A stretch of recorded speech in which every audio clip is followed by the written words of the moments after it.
1T. The mountain's silent sentinel.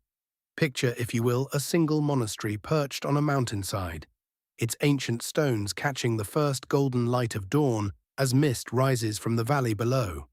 For nearly 1,500 years, this solitary beacon has watched over the Italian countryside, its bells marking the passage of countless seasons, countless lives, countless moments of both profound peace and unimaginable turmoil. This is Monte Cassino, and tonight we begin a journey through one of the most complex and strategically significant battles of the Second World War. A battle that would test not only military doctrine and tactical innovation, but the very soul of civilization itself. But to understand why this particular mountain became the fulcrum upon which the entire Italian campaign would turn, we must first understand what made it so extraordinary, and why its destruction would represent far more than a mere military objective. The Liri Valley stretches before us like an ancient amphitheater, its fertile plains carved by centuries of cultivation and bordered by the imposing peaks of the Apennine Mountains. From our vantage point on Highway 6, the old Roman road that connected the Eternal City to the southern provinces, we can see how geography itself shaped the destiny of this place. Here, nature created what military strategists would recognize as the perfect defensive position. The monastery sits 516 meters above sea level, commanding an unobstructed view of every approach for miles in every direction. Any army seeking to advance toward Rome from the south would have to pass through this valley, and anyone controlling that mountaintop could observe, direct fire upon, and effectively halt any such advance. But in the year 529 AD, when a young nobleman named Benedict of Nursia first climbed this rocky peak, military considerations were far from his mind. Benedict had grown disillusioned with the decadence and corruption he witnessed in Rome. The Western Roman Empire was crumbling. Barbarian tribes pressed against weakening frontiers, political institutions collapsed under their own weight, and the very foundations of classical civilization seemed to be dissolving into chaos. Yet rather than despair, Benedict saw opportunity. He envisioned communities where learning, prayer, and productive work could preserve the best of human knowledge and spiritual wisdom through whatever dark ages might come. The mountain he chose had been sacred long before Christianity arrived in Italy. Ancient temples to Apollo and Jupiter had crowned its summit, and local traditions spoke of oracles and sacred groves. Benedict, with characteristic pragmatism, incorporated what was valuable from these traditions while transforming the site into something entirely new. The Rule of St. Benedict, the document he composed to govern his community, would become one of the most influential texts in Western history. Its genius lay not in revolutionary theology, but in practical wisdom about human nature and organizational structure. Benedict understood that sustainable communities required balance between prayer and work, solitude and fellowship, individual growth and collective responsibility. Ora et labora, pray and work. This simple motto guided the daily rhythm of monastic life, but it also established something unprecedented in the medieval world: a systematic approach to preserving and expanding human knowledge. While Europe descended into what historians would later call the Dark Ages, Monte Cassino became a lighthouse of learning. The monks didn't simply copy manuscripts. They studied them, debated their contents, and gradually developed new techniques in agriculture, medicine, architecture, and what we would now call engineering. Their scriptorium, the room dedicated to copying and illuminating texts, saved countless classical works that would otherwise have been lost forever. Virgil's Aeneid, Ovid's Metamorphoses, treatises on mathematics and natural philosophy, historical chronicles, legal documents, all found sanctuary within those monastery walls. But the monks didn't stop with preservation. They innovated. They developed new methods of crop rotation that increased agricultural yields. They established schools that educated not only future monks, but the sons of local nobles and merchants. They created workshops that produced everything from illuminated manuscripts to precision instruments. Over the centuries, Monte Cassino became far more than a monastery. It evolved into what we might recognize today as a combination of university, research institute, hospital, agricultural college, and cultural center. Popes sought counsel from its abbots. Kings and emperors made pilgrimages to its altars. Scholars traveled from across Europe to study in its libraries. The monastery was destroyed and rebuilt multiple times, by Lombards in 581, by Saracens in 883, by earthquakes and political upheavals. Each time, the community returned, rebuilt, and continued their quiet work of preservation and innovation. This resilience became part of Monte Cassino's identity. The understanding that truly important work transcends any single generation or any single catastrophe. By the Renaissance, the monastery housed one of Europe's most important libraries. Its collection included not only religious texts, but scientific treatises, historical chronicles, philosophical works, and literary masterpieces. Scholars came from universities across Europe to consult manuscripts that existed nowhere else. The monks had become, almost by accident, the custodians of Western civilization's intellectual heritage. But it was the monastery's architectural evolution that would prove most significant for the events of 1944. Medieval abbots, acutely aware of their exposed position on major invasion routes, had gradually transformed Monte Cassino into something resembling a fortress. Massive stone walls, some sections more than 10 feet thick, enclosed the complex. Strategic towers provided observation points and defensive positions. Underground chambers and passages created storage areas and refuges. These modifications were never intended for aggressive military purposes. The monks maintained strict neutrality in political conflicts, offering sanctuary to refugees regardless of their allegiances. But the very features that made Monte Cassino defensible as a refuge, its commanding height, its massive construction, its clear fields of observation and fire, would make it appear to 20th century military planners like a purpose-built fortress.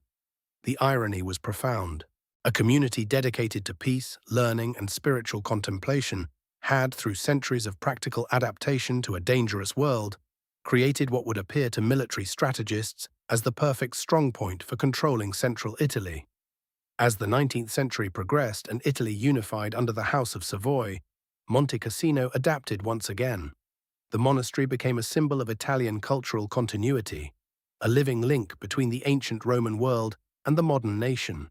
Its libraries attracted international scholars. Its schools educated a new generation of Italian leaders. Its agricultural innovations helped modernize farming throughout the region. The monks maintained their ancient rhythms, rising before dawn for matins, gathering 7 times daily for the canonical hours, balancing prayer with scholarship and practical work. But they also embraced new technologies and intellectual developments. They installed electric lighting, modern heating systems, and telegraph communications. They participated in archaeological excavations that revealed layer upon layer of human habitation on their mountain. They welcomed visitors from around the world who came to study their manuscripts, their architecture, their agricultural techniques. By 1943, as Allied forces fought their way up the Italian peninsula, Monte Cassino represented something unique in the modern world, a 1,500-year-old institution that had successfully adapted to changing circumstances while maintaining its essential character and mission. Its libraries contained treasures that literally could not be replaced. Its community included scholars whose knowledge represented decades of specialized study. Its very existence embodied the possibility that human institutions could endure across centuries, preserving and transmitting the best of human achievement. The monastery's abbot, Gregorio di Amare, was 80 years old in 1943, a man who had spent his entire adult life within those walls, who had overseen the community through the upheavals of 2 world wars, who understood better than anyone the precious fragility of what they protected. As German forces retreated northward and Allied armies advanced, he faced decisions that no abbot in the monastery's long history had been forced to confront. Should the community evacuate, abandoning their sacred trust to protect their irreplaceable collections? Should they remain, risking not only their own lives but the destruction of centuries of accumulated knowledge? How could they maintain their traditional neutrality when the very geography of their location made neutrality practically impossible? From his window in the abbey, Abbot Diamar could see the strategic reality as clearly as any general. Highway 6, the main route to Rome, passed directly through the valley below. Any army seeking to advance northward would have to traverse that narrow corridor, exposed to observation and potential fire from the monastery's heights. The mountain's military significance was undeniable, but so was its cultural and spiritual importance.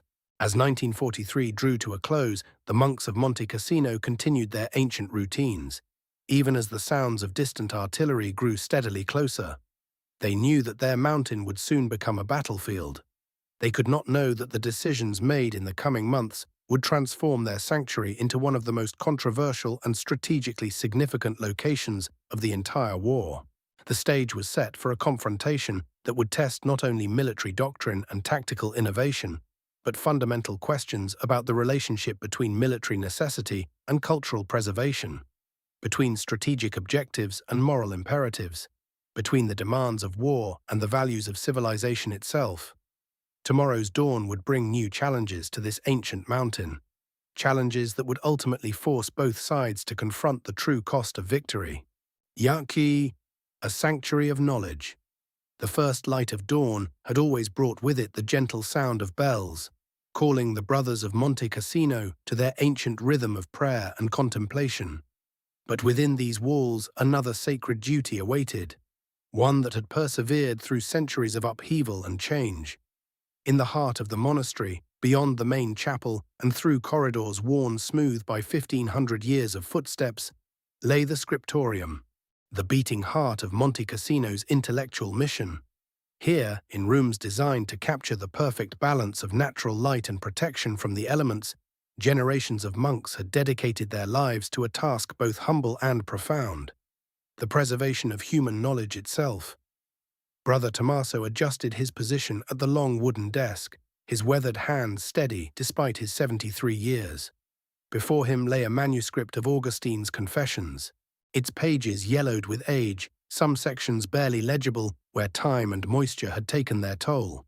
This was not merely copying. This was resurrection. Each letter he formed with his carefully prepared ink was an act of defiance against the entropy that claimed all earthly things. The scriptorium operated according to rules established centuries before, rules that recognized the sacred nature of the work being performed. Silence reigned supreme, broken only by the scratch of quill against parchment and the occasional soft footstep of the librarian making his rounds. Natural light was treasured above all else. The large windows faced north to provide steady, even illumination without the harsh shadows that could strain aging eyes or cause errors in transcription. Brother Matteo, barely 25 and the youngest member of the scriptorium, specialized in illumination, the delicate art of decorating manuscripts with intricate designs and miniature paintings. His current project, a psalter commissioned by the Vatican before the war began, demanded months of painstaking work. Each initial letter became a tiny masterpiece, vines and flowers intertwining with geometric patterns, all rendered in pigments mixed according to formulas passed down through generations. The blue came from lapis lazuli, ground to powder and mixed with egg tempera, a color so precious that its use was reserved for the most sacred texts. The gold leaf, applied with brushes made from single hairs of sable, caught the morning light and seemed to glow with inner fire. These were not merely decorations. They were prayers made visible, devotion transformed into art that would inspire and uplift readers for centuries to come. The monastery's library contained treasures that few outside these walls could fully comprehend. Manuscripts dating back to the 6th century rested alongside more recent acquisitions. Classical works of philosophy, theology, history, and natural science. Many existed nowhere else on Earth, the sole surviving copies of works that would otherwise be lost to humanity forever. Dom Lorenzo, the head librarian, moved through the stacks with the reverence of a man who understood his responsibility to future generations. His catalogue system, maintained in meticulous detail, recorded not only the contents of each manuscript, but its condition, provenance, and any restoration work required. Some volumes were too fragile to be handled, except in the most urgent circumstances. Their pages so delicate that even careful examination might cause irreparable damage. The monastery's collection included works that told the story of Western civilization itself. Greek philosophical texts, translated and preserved by Islamic scholars, had found their way here through the complex networks of medieval learning. Roman legal documents provided insights into jurisprudence that modern scholars still studied and debated. Early Christian writings, some predating the official canon, offered glimpses into the faith's formative centuries. But perhaps most precious were the chronicles, detailed records of daily life, political events, and cultural changes spanning nearly 15 centuries. These were not the grand histories written by court historians. These were the honest observations of men who lived through plagues and famines, wars and peace, the rise and fall of kingdoms. They provided an unbroken chain of human experience, linking the present moment to the distant past. Brother Giuseppe specialized in paleography, the study of ancient handwriting. His trained eye could identify not only the age of a manuscript, but often its place of origin and the identity of its scribe. The subtle variations in letter formation, the particular abbreviations used, the quality of parchment and ink, all provided clues to the document's history. His work was detective work of the highest order, solving puzzles that had persisted for centuries. The process of manuscript production followed rituals refined over generations. Parchment was prepared from sheepskin or calfskin, soaked in lime water and stretched on frames until it achieved the proper smoothness and thickness. The best scribes could judge the quality of parchment by touch alone, feeling for the subtle variations that might cause ink to blot or letters to blur. Quills came from geese, carefully selected and cured to achieve the proper flexibility. Each scribe maintained his own collection of pens, cut and shaped to produce the specific line weights required for different types of work. The preparation of ink was almost alchemical, combining oak gall, iron sulfate, and gum arabic in proportions that affected not only the immediate appearance of the writing, but its longevity over centuries. The work demanded not only technical skill, but spiritual discipline. Errors in sacred texts were considered more than mere mistakes. They were failures of devotion that could mislead readers and corrupt the transmission of divine truth. The rule of Saint Benedict emphasized that all work was prayer, but the work of the scriptorium carried special weight. These monks served as guardians of humanity's intellectual and spiritual heritage. Young novices began their training by copying simple texts, psalms and prayers whose content they knew by heart. This allowed them to focus on developing proper letter forms without the additional challenge of unfamiliar material. As their skills improved, they graduated to more complex works, philosophical treatises that required careful attention to meaning as well as form. The most experienced scribes tackled the most challenging projects: ancient texts in deteriorating condition, works in unfamiliar languages or scripts, documents whose importance justified the enormous investment of time and resources required for faithful reproduction. These master craftsmen could work for months on a single volume, checking and rechecking every word against the original, consulting with scholars when passages proved difficult to decipher. Beyond the practical aspects of manuscript production lay deeper questions about the nature of knowledge itself. These monks understood that they were not merely preserving books. They were maintaining the continuity of human thought and experience. Each text they copied represented countless hours of study, reflection, and creative effort by its original author. To allow such works to perish through neglect would be to impoverish all future generations. The monastery's reputation as a center of learning attracted scholars from across Europe. Before the war disrupted travel, visiting academics regularly came to consult rare manuscripts, compare different versions of classical texts, or seek guidance on paleographical questions. These exchanges enriched the monastery's intellectual life while ensuring that its treasures served their intended purpose: the advancement of human understanding. The monks also maintained extensive correspondence with libraries and scriptoriums throughout the Catholic world. Letters arrived regularly, requesting copies of specific texts, offering to exchange manuscripts, or seeking verification of disputed passages. This network of scholarly communication had survived wars, plagues, and political upheavals, testament to the enduring human hunger for knowledge and truth. Brother Antonio, who managed much of this correspondence, often marveled at the international community of learning that connected Monte Cassino to institutions from Ireland to Constantinople. Scholars in distant lands depended on the monastery's collection to complete their own research. Just as the monks relied on their colleagues' expertise when facing particularly challenging questions. The war had disrupted many of these relationships, but the work continued.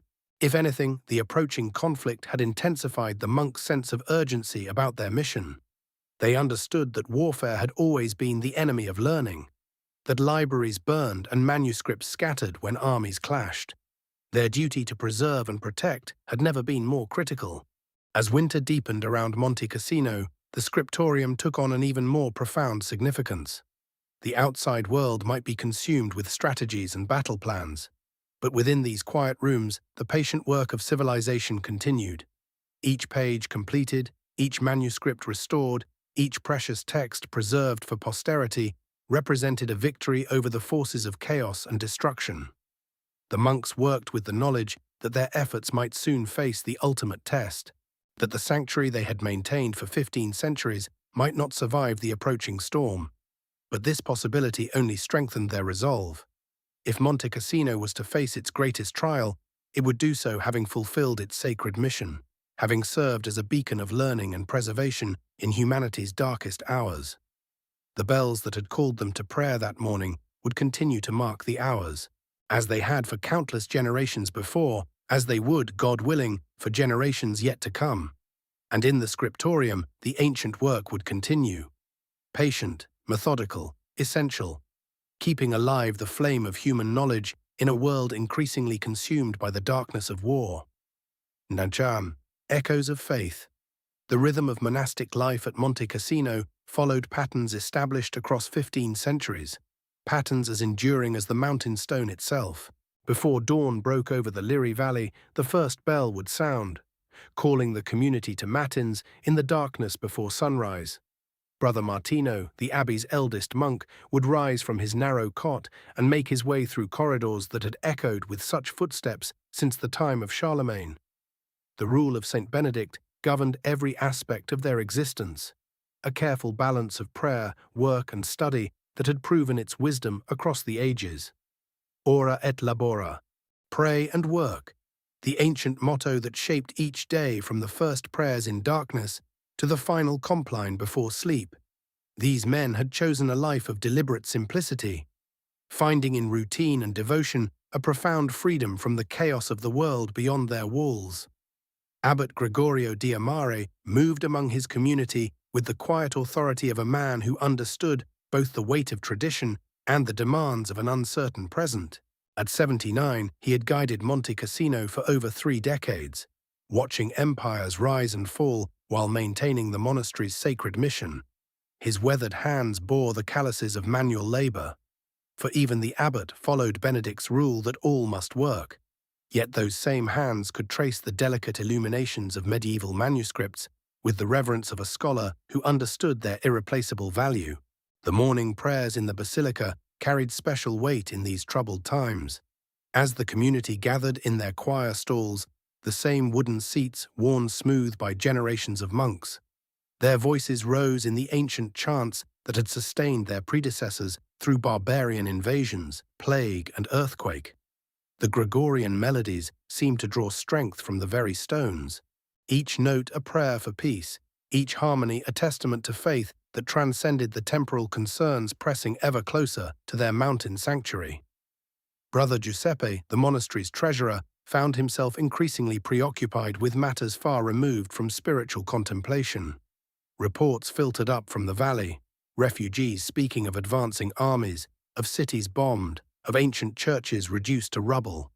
The treasures in his care, priceless manuscripts, sacred relics, works of art accumulated across centuries, seemed suddenly fragile in ways he had never before considered.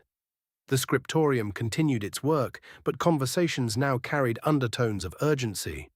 Brother Anselmo, carefully applying gold leaf to an illuminated capital, paused in his work to discuss with his companions the rumors reaching them from Rome. The Holy Father himself had declared the monastery neutral territory. Surely that would provide protection. Yet the stories from the north spoke of bombers that made no distinction between sacred and secular targets, of warfare that recognized no sanctuary save victory itself.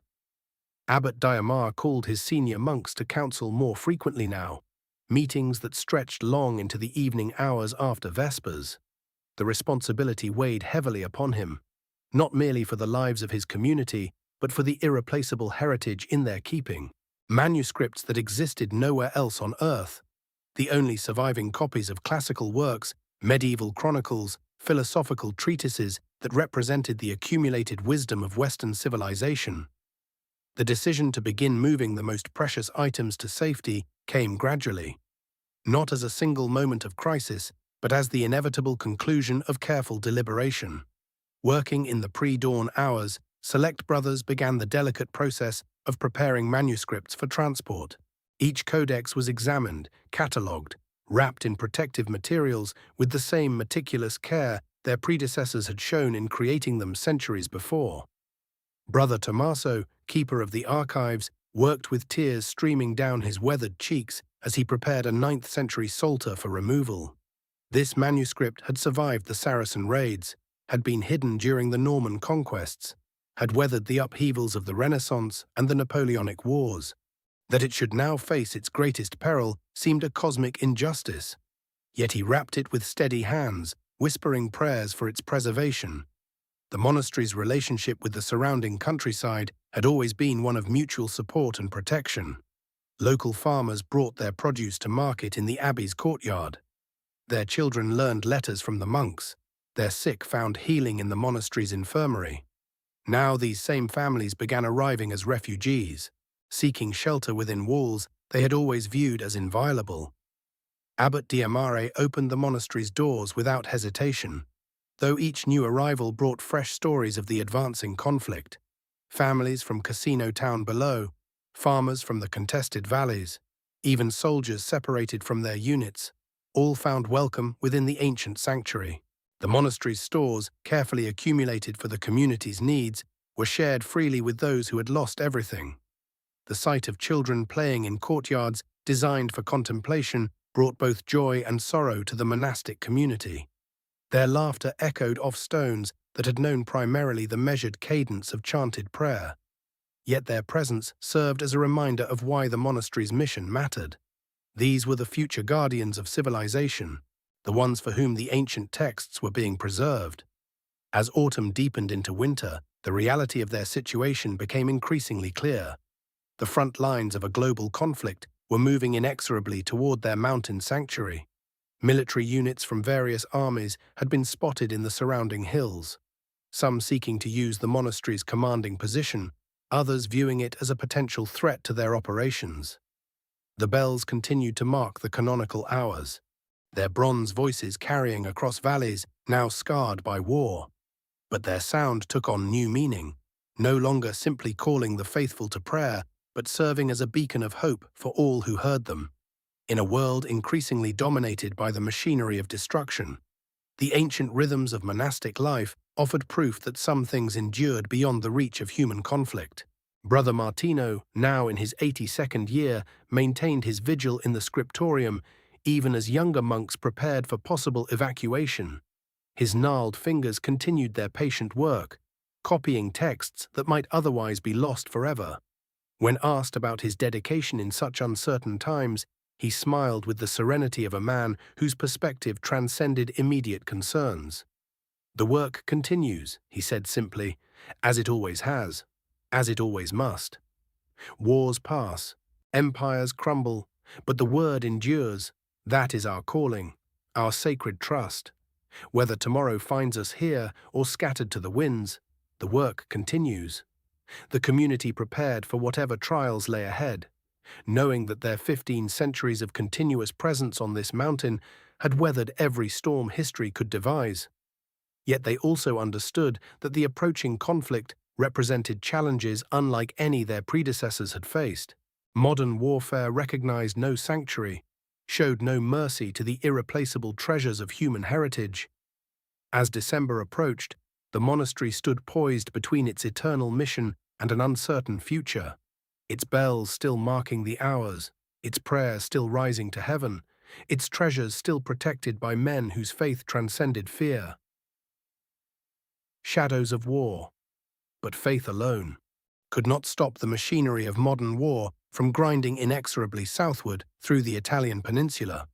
In September 1943, as Allied forces established their foothold at Salerno and began their costly advance northward, the German High Command made a decision that would seal Monte Cassino's fate. Field Marshal Albert Kesselring, veteran of campaigns across Europe, recognized the defensive potential of Italy's mountainous terrain. The Gustav Line began to take shape, a formidable barrier stretching across the narrowest part of the Italian peninsula. From the mouth of the Garigliano River on the west coast, through the Liri Valley, to the Sangro River in the east, German engineers worked tirelessly to create what they hoped would be an impregnable fortress. And at the very heart of this defensive system, rising like an ancient sentinel above the Liri Valley, stood Monte Cassino. General Heinrich von Vietinghoff, commander of the German 10th Army, understood the mountain's strategic value better than perhaps anyone. From its heights, observers could direct artillery fire across every approach route. The monastery itself, with its massive stone walls and commanding position, offered observation posts that could see for miles in every direction. Whether the Germans would actually occupy the sacred buildings remained unclear, but the mountain's military significance was undeniable. As autumn deepened into winter, the reality of their situation became increasingly clear to Abbot Diamare and his community. The approaching front lines meant that Monte Cassino would soon find itself in the very eye of the storm. The decision to begin evacuating their most precious treasures, while agonizing, became unavoidable. Working in absolute secrecy, small groups of monks began the heartbreaking task of selecting which manuscripts, which artifacts, which irreplaceable pieces of their heritage could be moved to safety. Brother Martino, the elderly keeper of the archives, wept openly as he wrapped the monastery's oldest codices in protective cloth. These books had survived barbarian invasions, earthquakes, centuries of political upheaval, only to face the possibility of destruction by the most advanced weapons of modern warfare. The evacuation proceeded with painstaking care. Ancient manuscripts were hidden in remote caves throughout the surrounding mountains, their locations known only to a handful of trusted monks. Precious relics were divided among various safe houses, their whereabouts recorded in coded messages that Abbot Diamare himself memorized rather than commit to paper. The great library, accumulated over 15 centuries, was slowly and systematically dispersed across the Italian countryside. Meanwhile, the Allied command structure was taking shape for what would become one of the war's most controversial campaigns. General Sir Bernard Montgomery, victor of El Alamein, initially commanded the British 8th Army as it advanced up Italy's eastern coast. His methodical approach, born of hard-won experience in the desert, emphasized careful preparation and overwhelming superiority before launching any major assault. On the western side of the peninsula, General Mark Wayne Clark commanded the American 5th Army.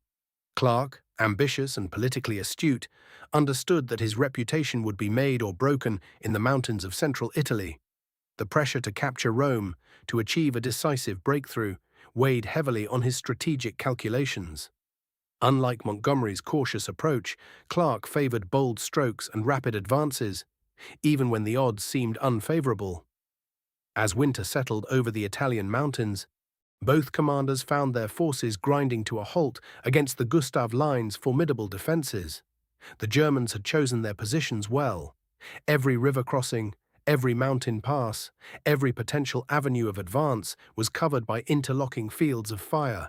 The weather itself seemed to conspire against the attackers, turning roads into quagmires and making aerial support nearly impossible. It was during these frustrating months of stalemate that attention increasingly focused on Monte Cassino itself. Allied intelligence officers, studying aerial photographs and intercepted communications, became convinced that the monastery was being used as a German observation post. Reports from Italian partisans, though often contradictory, suggested significant military activity on the mountain. The reality was far more complex. While German forces had indeed fortified positions throughout the surrounding peaks, they had thus far avoided occupying the monastery buildings themselves. General Fridolin von Senger und Ettelin, the cultured commander of the 14th Panzer Corps, was himself a devout Catholic who understood the monastery's religious and cultural significance. His orders to his subordinates were clear. The sacred buildings were to remain off-limits to military personnel, but from the Allied perspective, peering through binoculars and studying reconnaissance photographs, such distinctions were impossible to verify. The monastery's commanding position made it appear to be the perfect headquarters for directing German defensive operations. Every failed assault, every accurately placed artillery barrage, seemed to confirm suspicions that observers within those ancient walls were calling down destruction upon Allied forces. General Władysław Anders, commander of the Polish II Corps, brought yet another perspective to these deliberations. His men, exiled from their homeland and burning with desire to strike back against the Axis, had endured years of hardship to reach this battlefield.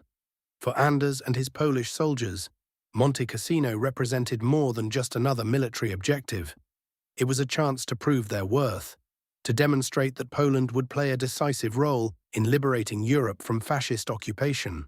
As January 1944 arrived, bringing with it renewed pressure from London and Washington for decisive action, the debate over Monte Cassino's fate intensified. Military necessity seemed to demand its destruction, yet the cultural and religious implications of such an act weighed heavily on Allied commanders. The monastery had survived 15 centuries of warfare and upheaval, had preserved the treasures of classical civilization through the Dark Ages, had served as a beacon of learning and faith through countless generations. In the cold conference rooms where strategy was debated, in the muddy command posts where tactical decisions were made, the question became increasingly urgent. Could the Allies afford to respect the monastery's sacred status, when every day of delay cost precious lives? Or would military expediency ultimately override 15 centuries of religious and cultural tradition? The monks themselves, now reduced to a skeleton community of fewer than 40 men, continued their daily prayers even as the sound of artillery grew ever closer. They had done what they could to preserve their treasures, had scattered their most precious manuscripts to the winds like seeds before a storm. Now they could only wait and pray, and hope that somehow their beloved monastery might survive the approaching tempest. The shadows of war were lengthening across the Liri Valley, and Monte Cassino stood directly in their path. Sacré-Cœur, the abbey in ruins. The morning of February 15, 1944, dawned clear and cold over the Liri Valley. In the pre-dawn darkness, Allied airfields across southern Italy hummed with unprecedented activity. Ground crews worked by lamplight, loading bombs into the bellies of flying fortresses and Mitchells, while pilots studied their flight plans one final time. Their target coordinates were etched into every aviator's mind: the ancient monastery of Monte Cassino. General Mark Clark had fought against this decision until the very end. His intelligence reports confirmed what many suspected, that German forces were using the monastery's thick walls as an observation post, though not as a fortress. The distinction mattered little to those dying in the valley below. Lieutenant General Bernard Freyberg, commander of the New Zealand Corps, had demanded action. His men were being cut down by artillery observers who seemed to anticipate every Allied movement, and those observers commanded perfect views from Monte Cassino's ancient towers. The debate had raged through the highest levels of Allied command. Was the monastery truly a military necessity, or had it become a symbol that demanded destruction simply because it dominated the battlefield? General Harold Alexander, overall Mediterranean commander, had wrestled with intelligence reports that painted an ambiguous picture. German radio intercepts mentioned positions near the monastery, but not necessarily within its walls. Aerial reconnaissance showed suspicious activity, but could not definitively prove the abbey itself housed enemy forces. At 8:30 that morning, the first wave of bombers appeared over Monte Cassino like a dark cloud against the winter sky. The few remaining monks, perhaps 6 or 7 elderly brothers who had refused evacuation, heard the drone of approaching engines. They gathered in their chapel, kneeling before the altar where generations had prayed before them. Abbot Diamare, now in his 70s, led them in the ancient prayers of their order, the same Latin words that had echoed through these halls for 15 centuries. The first bombs fell at 9:28. 229 aircraft participated in the attack, dropping over 450 tons of high explosives onto the monastery complex. The ancient stones, which had weathered barbarian invasions and medieval sieges, crumbled under the devastating impact of modern warfare. Walls that had stood for centuries collapsed in minutes, sending clouds of dust and debris cascading down the mountainside. The bombing continued in waves throughout the morning. Each successive attack reduced more of the monastery to rubble, transforming the symbol of learning and faith into a moonscape of broken stone and twisted metal. The great library, where monks had once copied manuscripts by candlelight, disappeared beneath tons of masonry. The scriptorium, heart of medieval scholarship, became an indistinguishable part of the growing ruin. From his headquarters miles away, General Clark watched the smoke rise from Monte Cassino with a heavy heart. He had argued that bombing the monastery would create better defensive positions for the Germans. That rubble made stronger fortifications than intact buildings. His tactical assessment would prove tragically prescient. But the decision had been made at levels above his authority, driven by political pressure and the desperate need to show progress in a stalled campaign. When the last bomber disappeared into the southern sky, an eerie silence settled over Monte Cassino.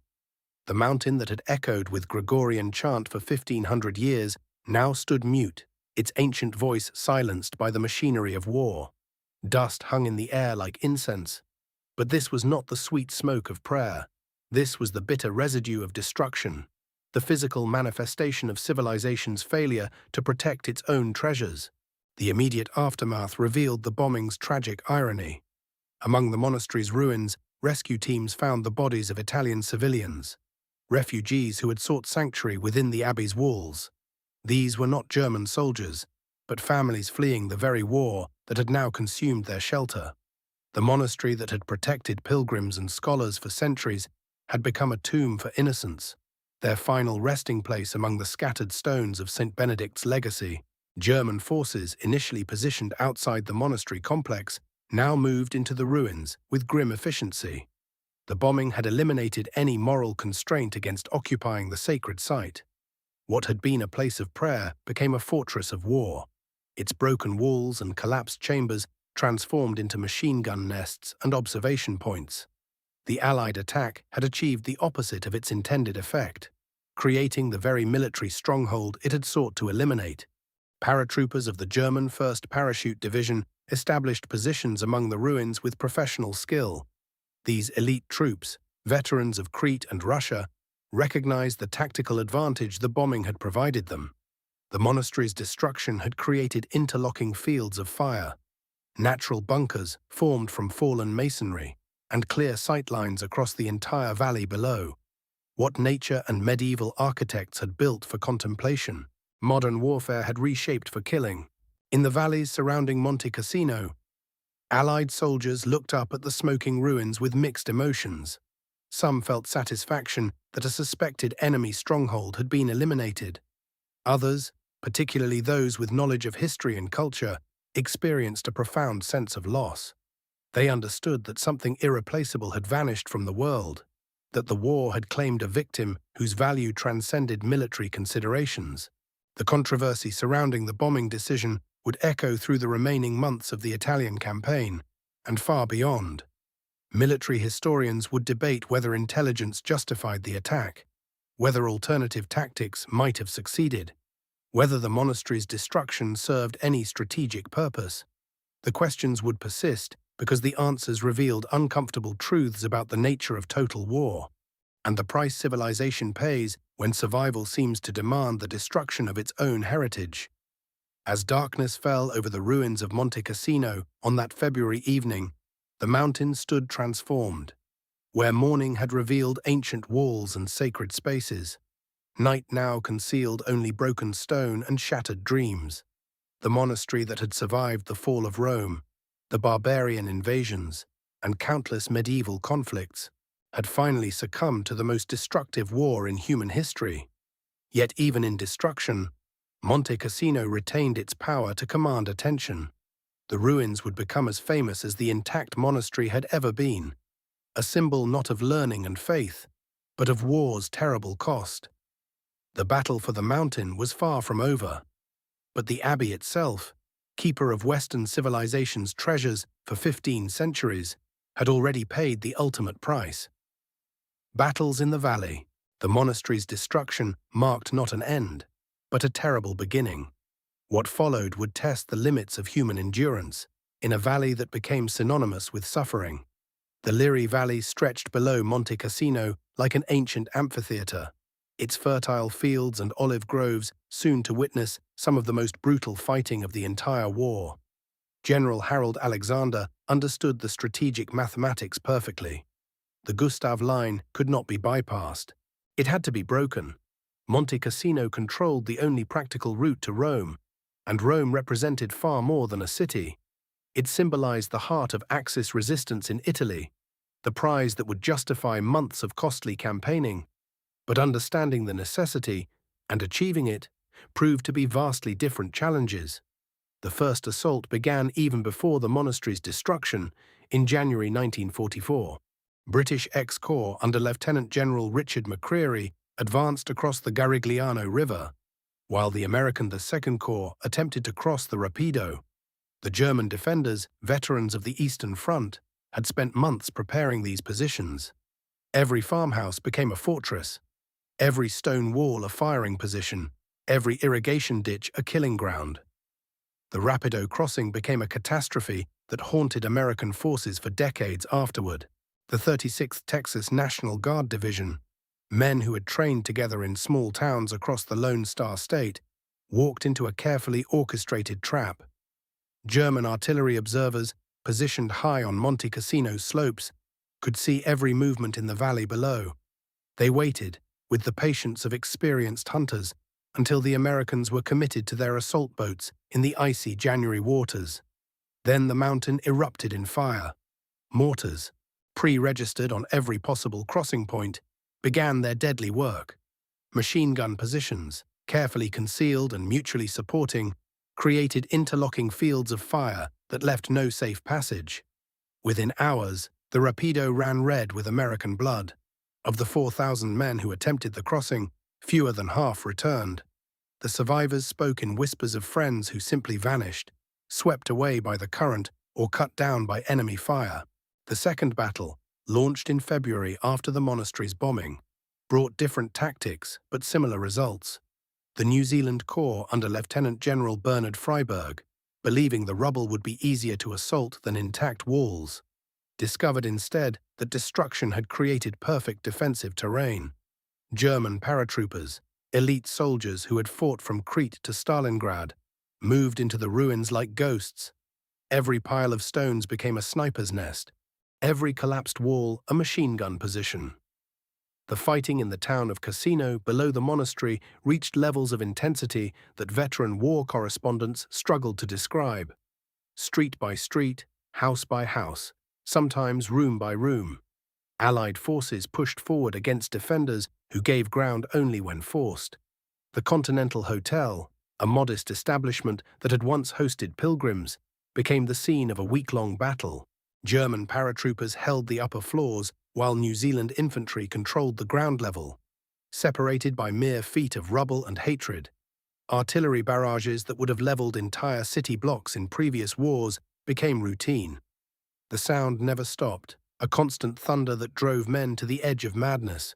Soldiers learned to distinguish between incoming and outgoing rounds by subtle differences in their whistle, knowledge that meant the difference between taking cover and continuing to advance.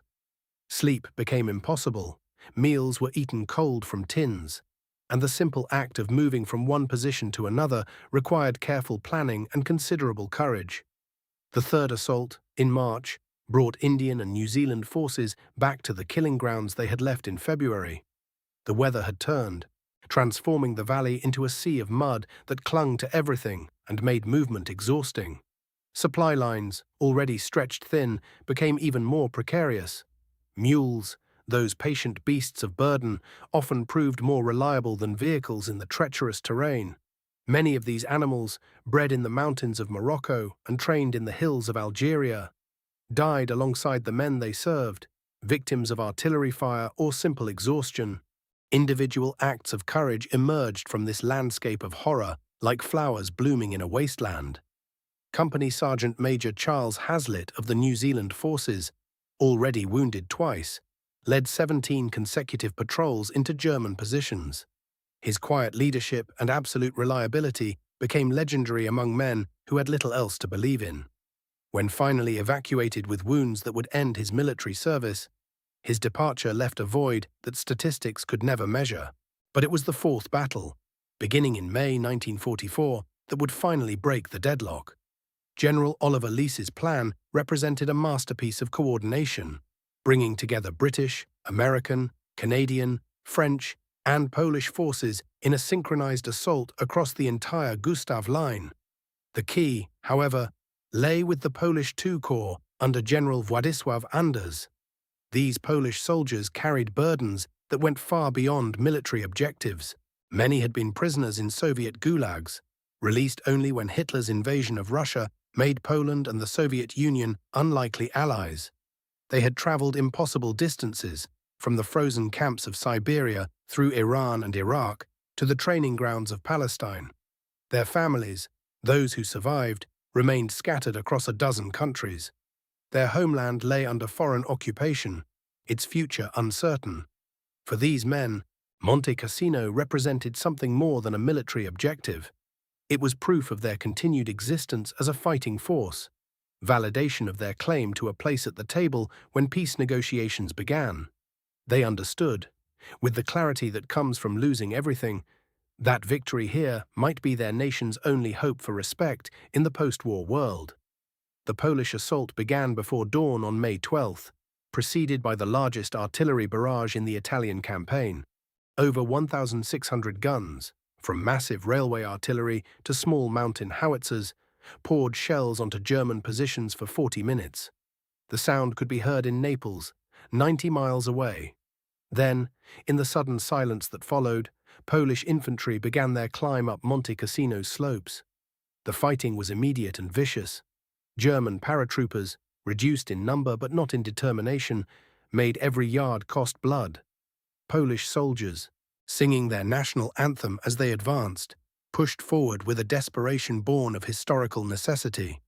They had waited 5 years for this moment, 5 years of exile and preparation, and nothing would stop them now. By May 18th, after 6 days of continuous battle, Polish soldiers reached the monastery's ruins. Among the shattered stones where monks had once copied manuscripts, they planted their national flag. The photograph of that moment, Polish soldiers standing amid the rubble, would become one of the war's most powerful images. The cost had been enormous. 4 separate battles, spanning 4 months, had claimed over 55,000 Allied casualties. German losses, though never precisely calculated, were equally devastating. The Liri Valley, once fertile and peaceful, lay scarred and empty, its ancient olive groves reduced to splintered stumps. Yet Monte Cassino had fallen, and with it, the Gustav Line that had held the Allies at bay for so long. The road to Rome, purchased with so much blood, finally lay open. Victory and remembrance, on the morning of May 18, 1944, as the first rays of sunlight touched the shattered walls of Monte Cassino, Polish soldiers of the 12th Podolski Lancers Regiment climbed through the rubble-strewn ruins. Their boots crunched on fragments of ancient stone, pieces of what had once been the spiritual heart of Western monasticism.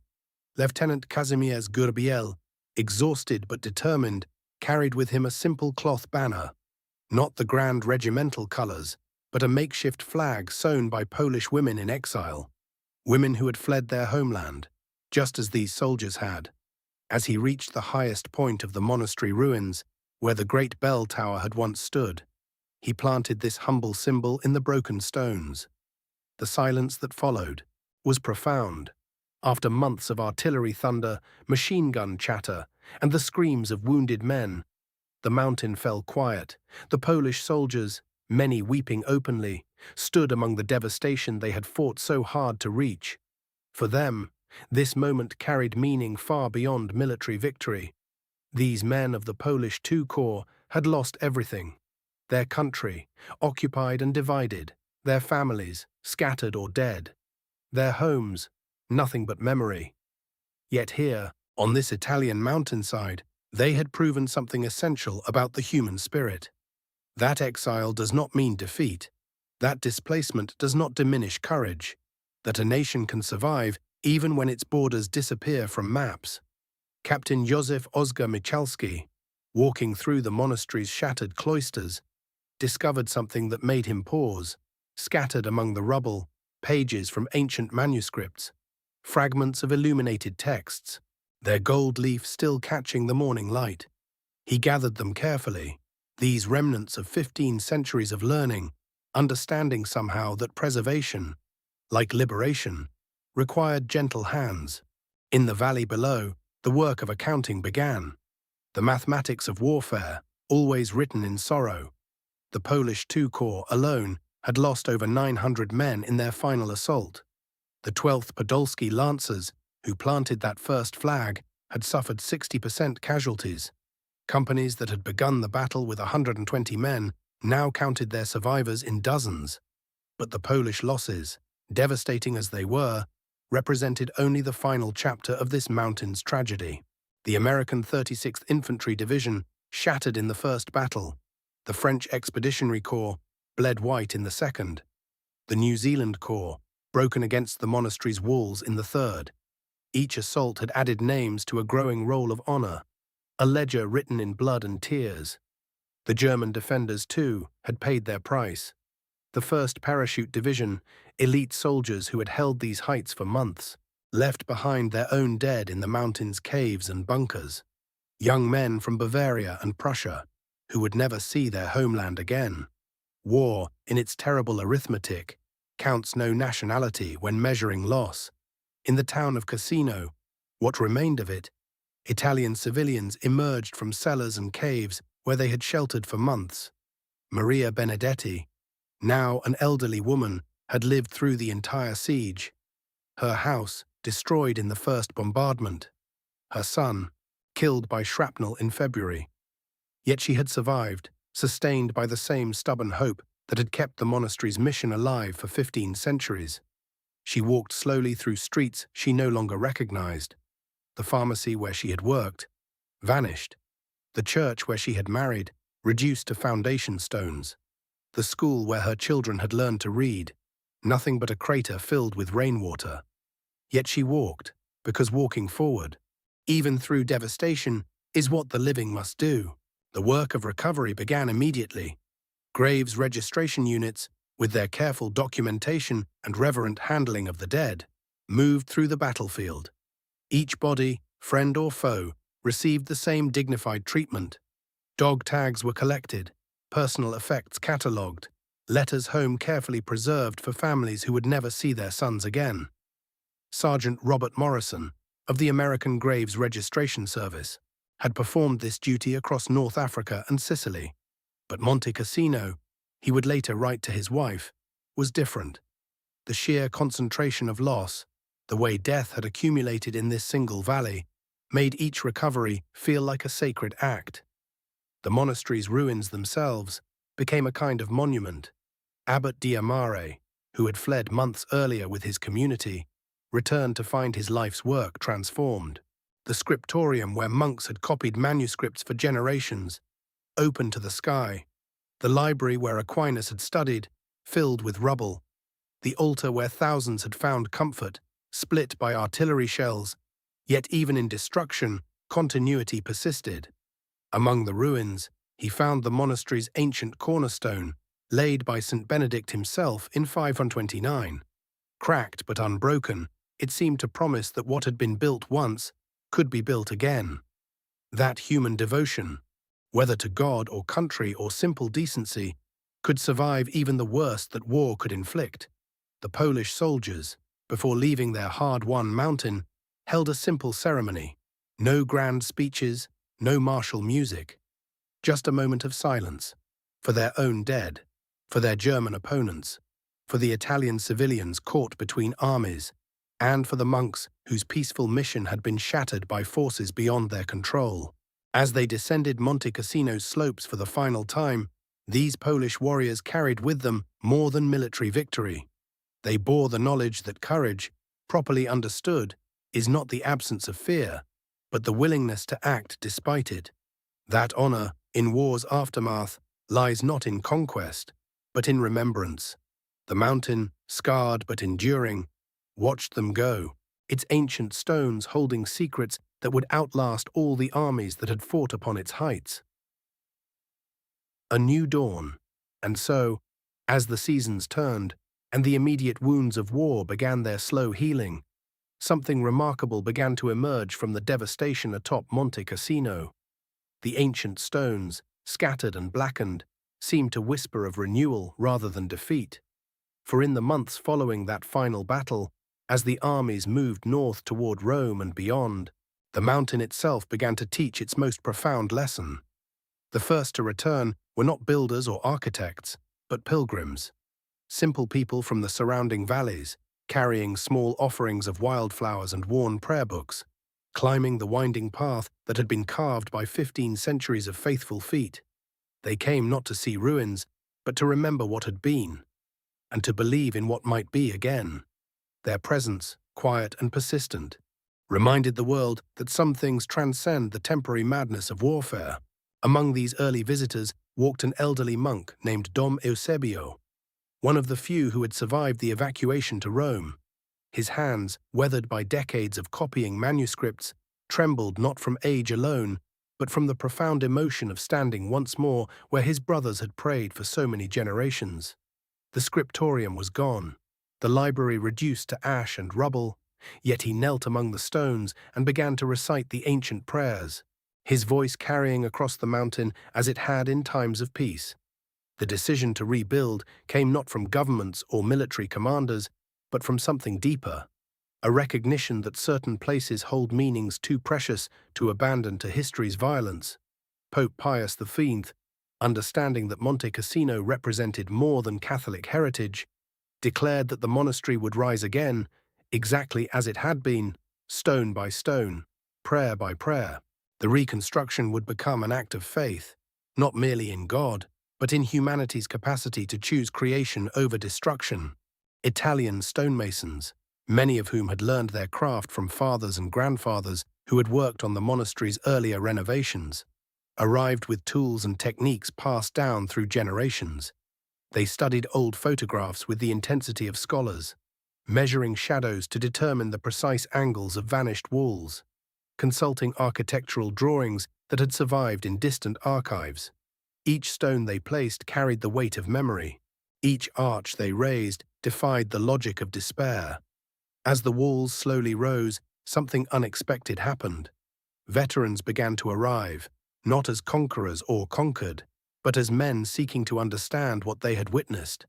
German soldiers who had defended the Gustav Line, Allied troops who had survived the terrible battles in the valley below, Polish fighters who remembered planting their flag among the ruins. They came to see the monastery reborn, and in its resurrection, perhaps to find some measure of peace with their own memories. The new scriptorium, when finally completed, welcomed not only monks but scholars from around the world. They came to rebuild the library, donation by donation, manuscript by manuscript, understanding that the true victory over war's destruction lay in the patient accumulation of human knowledge and wisdom.